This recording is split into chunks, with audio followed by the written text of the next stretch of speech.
The Sunday after Christmas is it's kind of a dark day. In fact, I know some other pastors and I have called it Black Sunday in jest to each other. It's probably not the least cynical humor we could have. It has to do with, it's the same after Easter. Everybody comes, or a lot of people come, big service, big up, and then, well, I went to church twice this week. What do I need Sunday for? And yeah, that's maybe not how you think it through, but it's what happens. And so less people come. As a result, a lot of pastors, myself included, will normally take this Sunday as one of our vacation Sundays. We usually get a couple of those. And it's tough to get away. You don't want to miss a chance to teach. But you kind of need to take time off sometimes. And so this tends to be the one that's taken. And in theory, I'm actually on vacation today. But I was going to stay in town, and I'd just as soon teach if it's all the same. But it doesn't stop it from being, again, it's a downer Sunday. And you have this in your house. I mean, the presents are there. It's so beautiful. You're so excited. The kids are going to open it. It's fun. We all love it. And then it's over. And the tree's still there. And it just doesn't look the same. Yeah? And it's not like it's bad. There's all this stuff you can kind of use, but you walk around, there's a box here, and there's some stuff over there. It just is down, right? And this is just human nature. If you're going to have an up, you're going to have a down.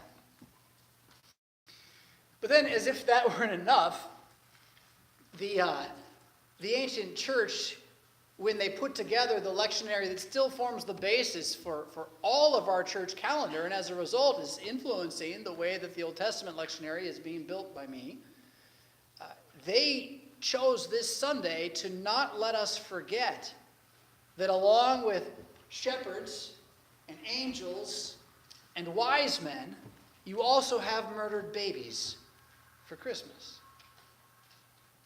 I mean, we have a new banner in the back here for Christmas to go with the white. It's beautiful. You got the star, you got the creche scene, Joseph, Mary, the baby. I mean, that's the way we like to picture the whole story, right? And maybe you throw the wise men in there, although we have another one with wise men on it that'll be here next week.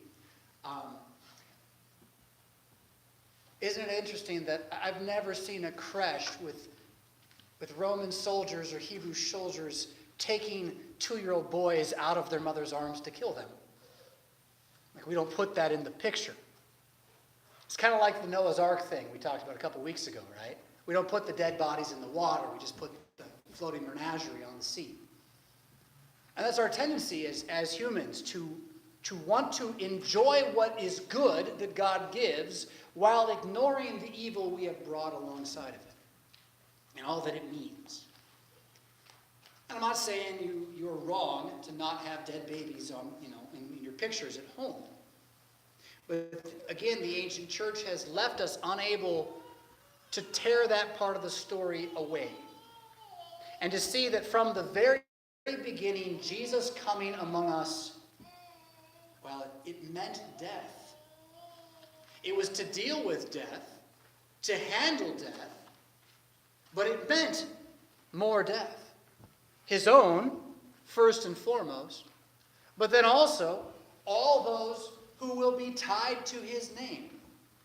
And so again, in their wisdom, the early church, whether you like them or not, they understood, and I think they teach us to not forget that these babies that died were Christians.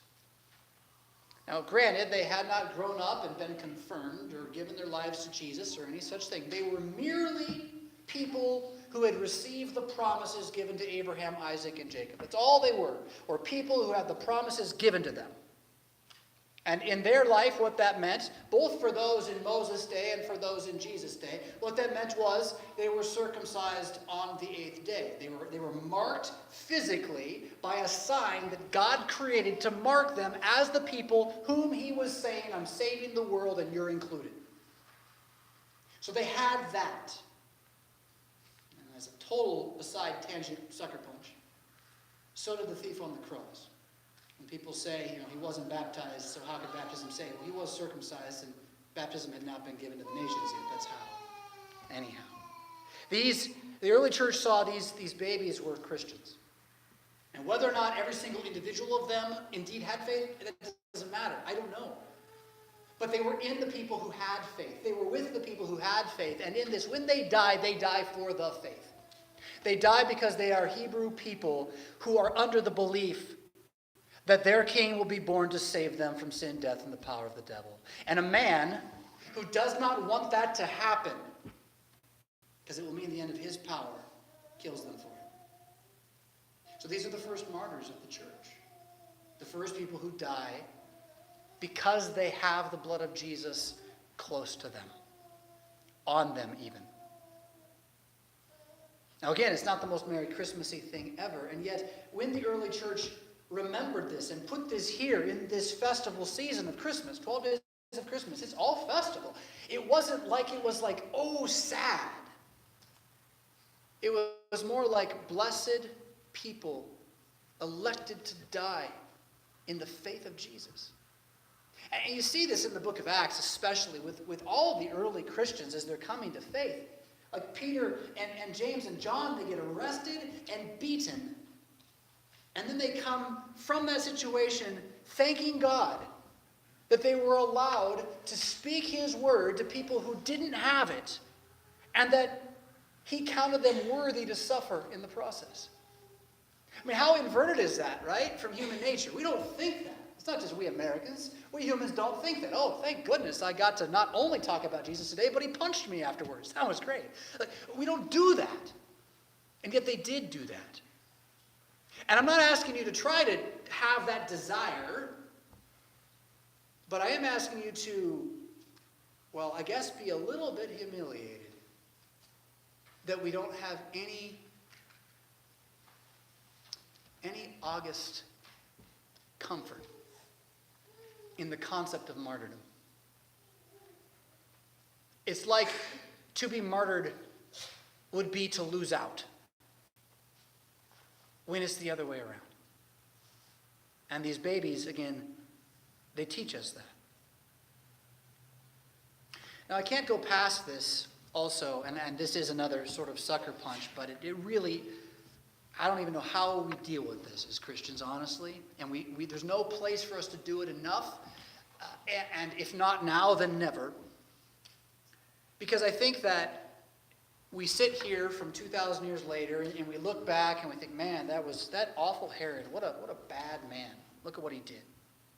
He killed 40 kids, maybe 40. And, Pharaoh, no doubt he killed more than 40. I don't know what it would be, a couple thousand probably. A couple thousand babies thrown into the river. It's terrible. It's awful. And it is, but we sit here and we look down our noses and kind of spit on it as if we're in some more righteous position. And it really is no different from the way we look back on 1930s Germany. How awful those Nazis were for all the Jews that they murdered. And I'm not saying it was good that they murdered Jews. No, don't get me wrong. That was really bad. A couple million? But see, since 1960s, we've killed way more than a couple million babies. And I know you probably are not one who did, although if you are, I love you and you're forgiven. That's not the point.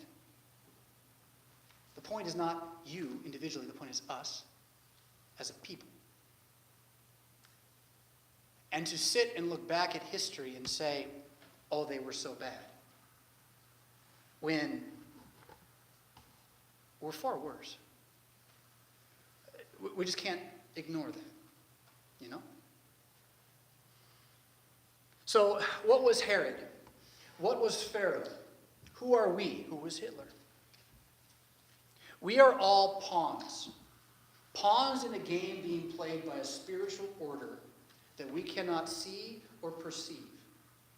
And we are either in subjection to one or another in this reality. And St. John in the book of Revelation, he pulls back the curtain. He reveals, or even you could say he epiphanies, how that war, that chess game, that war is happening in heaven. Heaven being not far away, but the spiritual fourth dimension behind us and around us even now. And there's a lot there. We're not going to do the whole book of Revelation today. But in chapter 17, he gets, I think, the most honest, intellectual, and spiritual picture of the evil one. Now, there are other images, and we've talked about them already this year. The dragon is my favorite, really, because I like dragons. They're cool. And I love the image of an angel striking down a dragon, like Michael does in Revelation. It's fantastic, like in every sense of that word.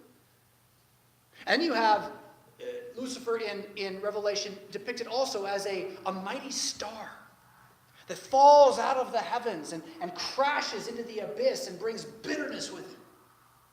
That's a fascinating picture, too. So there's more than one way to imagine this enemy of ours, and all of it really in Revelation is there to make us imagine it. I don't know why. This one just, I think it's the most real, and it's also the least allowed to be talked about. So John sees this woman on a scarlet beast. And the beast is full of blasphemous names with 7 heads and 10 horns. And, long story short, at least as much as I can make it here, 7 in the book of Revelation always is about holiness when it's dealing with God. 10 always is about completion, in general, completion. But in this case, this 7 is not about holiness, because this is a blasphemous 7. It's like a blasphemous holiness. So it wants to be holy, it wants to look holy, but it's not, and then there's a real hat tip going on here. And this doesn't hit us as Americans. We don't think this way about the ancient world. But anybody in the ancient world, if they thought of the city of Rome, they would have immediately thought of the city on 7 hills. So the 7 hills of Rome is a definite image that is being pulled into this beast here. And we know this from other places in the book, that the beast is Rome. But the beast here isn't really the deal. The deal is the woman on the beast. It's not as though the beast has its own mind. The beast is being manipulated by its rider. And its rider, the first way she's described isn't bad at all. If you took it out of its context, it's quite a picture. She's arrayed in purple and scarlet. That's royalty image. That's not bad. That's not, she's in blood. She's a queen. She's a queen adorned with gold, and jewels and pearls, holding in her hand a golden cup. It's all so beautiful, right? It's supposed to be. But then in the cup is abomination, impurity, and sexual immorality. That's what she drinks. She drinks and she gives to drink abomination, impurity, and sexual immorality. Now, we need to touch on that one especially, because it's very easy for the 6th commandment and the breaking of the 6th commandment to be the whipping boy by which we judge everybody else. They do bad things with sex, so they're bad, but I'm better. We like doing that. We're good at doing that. It's a little harder to acknowledge where we all have our own infidelities, even when it comes to the 6th commandment and our relationships with husband and wife, intellectually, emotionally, all of that. But it's more than that, too. What you really need to see is that sexual immorality is wrong not because of itself, but because of what it means to those who commit it. It's not as though the human body cannot link up with another human body and make more babies somewhere else. Physically, it's obviously possible. It's that linking is intended to be and go with a permanent commitment, emotionally, spiritually, verbally, in truth. The two become one, so that I am with, now I got to say it to her, she's right here, you, and you are with me. And we say this to each other and with no other. And so then when I am not, it's not just the physical act that's the problem. It is the betrayal of the commitment. It is the statement that the commitment is not real that is the problem. And so sexual immorality in the prophets and in Revelation, before anything else, is a picture of the inability to speak truth. That you say yes, but you mean maybe. And that's what's in her cup. She drinks of the abomination of lies and infidelity. infidelity and distrust. On her head is written a name, Babylon. And then here again, I don't know. You probably are tired of me complaining about translations, but we're so pious. And it's not like, you shouldn't be more pious than the Bible, right? Can we agree that like if you're going to out-pious the Bible, you're doing it wrong? And that's what we're doing here. She's the mother of prostitutes. Sure, she is. But prostitute is a clean word for the thing. Really it is. Because I can give you two more and they go down as we go. So if I say she's the mother of prostitutes, it's sort of like this clean, far away thing. If I say she's the mother of harlots, Pastor, should you speak that kind of talk? And if I say she's the mother of whores, well, we're really not supposed to say that. But see, then we've neutered the problem. We've taken away the picture. She's not clean. She is dirty. And she's the mother of all of our filth. Babylon, mother of whores, and of all the abominations of the earth. And she's drunk. Now, here's why she's here today. She's drunk on the blood of the saints, the blood of the martyrs of Jesus. And John Caesar, he can't even imagine what on earth is going on. This woman, this queen, is drinking distrust and lies and laughing at the death of those who trust in Jesus. Who is Herod? Who is Pharaoh? Who is Hitler? Who are we? Who's behind us? This woman who was behind Rome. Rome isn't everything. Rome was one face of that beast. One face of united state-driven tyranny that seeks to worship itself and devour the faith and destroy it. And that hasn't gone away. That's always here. It just changes the face in some way. Now, at the risk of sounding esoteric, you know, if you say, at the risk of sounding esoteric, you already have, by the way. It's kind of funny. German philosophers of history in the 1800s, they realized something very valuable about humanity. They realized that in every era, there's a thing or three that the people who live there, no matter how clever you are, you just can't see. And if you're like, come around 100 years later, you're like, how did they not see that? Well, I don't know, it's so obvious. Looking back, you can see it, but nobody can really see it. And this can take on different forms. It's not like a particular narrow idea. It's more like the movement or the direction of the entire civilization or culture. It's the assumptions. You've heard it kind of said this way. A fish never discovers water, right? Because it's just there. So what they started to call this thing that you just can't see, but it's always behind civilizations and usually is part of their downfall, they called it the zeitgeist. The spirit of the age is how that's often translated. I like to remember that the word geist is an English word, and then is the same word, and then it also becomes the word ghost. So the zeitgeist, the zeitghost, zeit is time, the time ghost. The spirit behind the ages again. And they acknowledge that this zeitgeist power behind civilizations was always sort of the blind spot for humanity and would lead to people doing things they otherwise might not do. And these are largely almost atheistic philosophers saying this, but they can see it there. And then they called it the time ghost. And I sit here and I go, well, look at this woman on this beast behind every era that ever was, convincing us time and time again throughout history to kill our own children. Because it wasn't just Egypt, and it wasn't just Rome, and it wasn't just Judea. It's almost every civilization that has not been changed by Christianity, or by monotheistic Abrahamic religion at least, that has murdered its own children at some point. And behind it all is this drunken, raging woman with her infidelity cackling at the death of humanity. Now, what do you do with that? And John, jaw dropped. I marveled. That's what he did. What I want you to do with that is to know that, yes, he's here. Yes, the devil is behind this age too.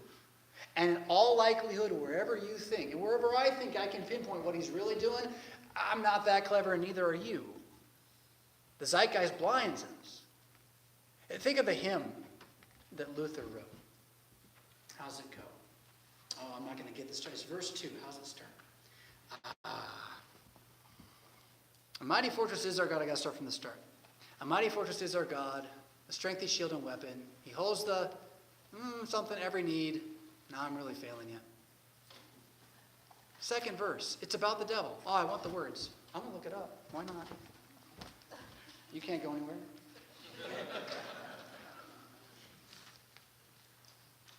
Here it is. Yes. Yes. Yeah. The old evil foe now means us deadly woe. Deep guile and great might are his dread arms in fight. On earth is not his equal. With might of ours cannot be done. Soon were our loss effected. Soon were our loss effected. If you think you're going to outsmart the zeitgeist, you're going to lose. But for us fights the valiant one whom God himself elected. So here's Jesus, born. And interesting, God intercedes via that angel and Joseph to send him down to Egypt of all places, that he might live and not die, so that he might die that you might live. And then Matthew picks up on this as a fulfillment of prophecy, right? So you have in verse 15 that all of that goes on, the zeitgeist of Herod doing what evil always does in its hatred of humanity, is so that it may be fulfilled what the Lord spoke by the prophet, out of Egypt I called my son. And that seems really cool in a sense when you read through it in Matthew. Oh, look, there was a prophecy that the Christ would come out of Egypt. That's pretty spiffy. And it came to pass. Maybe you've seen these online, maybe not, where you'll have, usually from evangelicals, they'll say there are 623 direct prophecies of Jesus in the Old Testament, of who the Christ would be. And they all came true like this. Here's your list. Isn't it amazing? And how can you not believe it? Now, I think it's cool, but I think it's not cool because there's more than however many they counted. And they're generally counting wrong. But that's a different topic. I want to just give you this one here. Because if you go and you look up all of these even direct prophecies like this one, out of Egypt I called my son, there's a problem. Or there is, if you're thinking about it the way it's being pitched, there's a problem. Because the text in the Old Testament is not about Jesus, or about the Christ, or about the king, or about the son of David. It's about Israel coming out of Egypt under Moses. It's about the past, not the future. And Matthew comes and says, oh no, it's about the future too. Well, how can you do that, Matthew? Well, I'm an apostle, so he has one on us there. But is it just once? Is it just one verse that works that way, or is it all of them? It is all of them. That the whole Old Testament story is a type, a shadow, an echo ahead of time of what Jesus is, will be, and everlastingly remains. So that when Moses, as we're going to see in the coming weeks, leads the people of Israel out of Egypt, across the Red Sea, through the wilderness, and into the promised land, it's not just them. It's Jesus leading us out of death through the water that comes from him and hits you into the resurrection that will be yours when he comes again. In order that all of that might be true, that out of Egypt, meaning sin, death, the power of the devil, I called humanity in my one son, Jesus. In order that that might be seen clearly to be a fulfillment and the real deal, all of those martyrs died.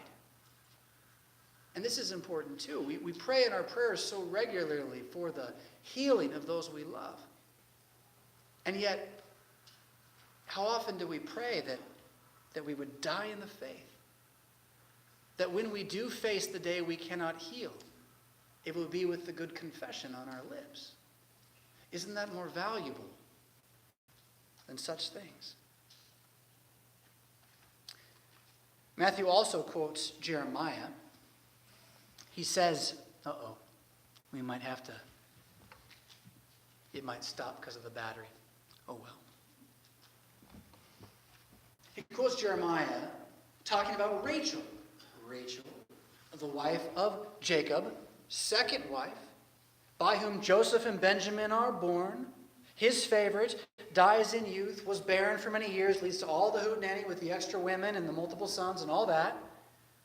Rachel, he says, Jeremiah, many years later, at the destruction of Jerusalem and the end of the kingdom, Rachel weeps for her children, refusing to be comforted. So again, you have the Old Testament talking about when Babylon comes and crushes Jerusalem and how terrible it was for the past. And yet he says, now look, here it is fulfilled in these infant Christians confessing the faith, if only by dying as someone tries to kill Jesus. In that then, again, as we try to work our way through the Old Testament this year, the point of this all is not just that you would know the history. Oh, it's that too. But it's also that you would hear this echo that never goes away. The story that never changes. It's always the same. It is always the reality of Adam's subjection to the harlot. That he bent the knee. And in so bending the knee, brought all of us under that cup of tyranny and hate and distrust. But the harlot is undone by this one seed born of woman. This one man who is greater than us all. Who then Moses amazingly represents in his own way, in his story that we heard. That while death is all around him and no one escapes his generation, just as no human being doesn't die, into the midst comes one who cannot die, or at least escapes death through water again. And the bit about, can you imagine being the woman, giving birth to a baby in secret? A terrifying thought, really. And then having to hide that baby as long as you can, but knowing it can't be done anymore. And what do? And she puts him in this basket. We translate it basket. The word's used twice in the entire Bible in Hebrew. Here, and to describe the boat Noah got on. In both cases, it's best translated as ark, which means floating box. He gets put in the ark and put in the water, just like it already happened. As death is raining down all around over Noah and his people and the world, so also here over Moses. And Moses is given over to God's charity. And what does God do with him in the river of death? But he takes him to the right hand of the king. He goes into the water, the son of a slave. He comes out of the water, the son of a king. And how is that also not the echo? The echo of you, who enter the water, the son of a slave, Adam, and are born again, the son of a king, Jesus. And Jesus, who takes your slavery on himself and enters the grave with all that really means, and then comes out again and ascends to the right hand of God, never to die again. We're not done with Moses. We'll get more of him next week. But this bit about death being what's here still, and the spirit of the age being behind it all, this whore and prostitute who's still moving everything. Don't miss that in Revelation, she is shown to be given a mortal wound. Her head has been crushed. It's like you got one eye kind of half there and is bleeding everywhere, but she's not dead yet. She's dying, but she's not dead yet, and she's raging around trying to destroy stuff as she goes. That is the result of this moment when the nail that went through his heel and his hands and the spear in his side crushed the serpent's head. But the serpent's still here. Mortally wounded, not really in power, but here. And he knows his time is short.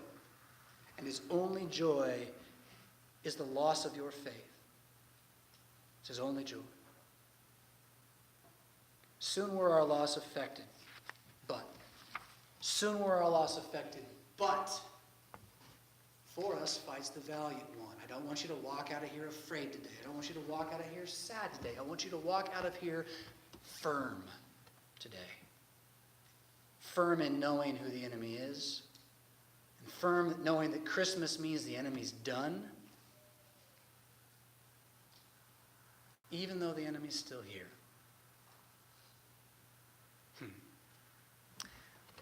Told you, it's a dark Sunday, yeah? It's like unto, well, yea, though I walk through the valley of the shadow of death, I will fear no evil, for thou art with me. It's comforting, isn't it? In the name of Jesus, amen.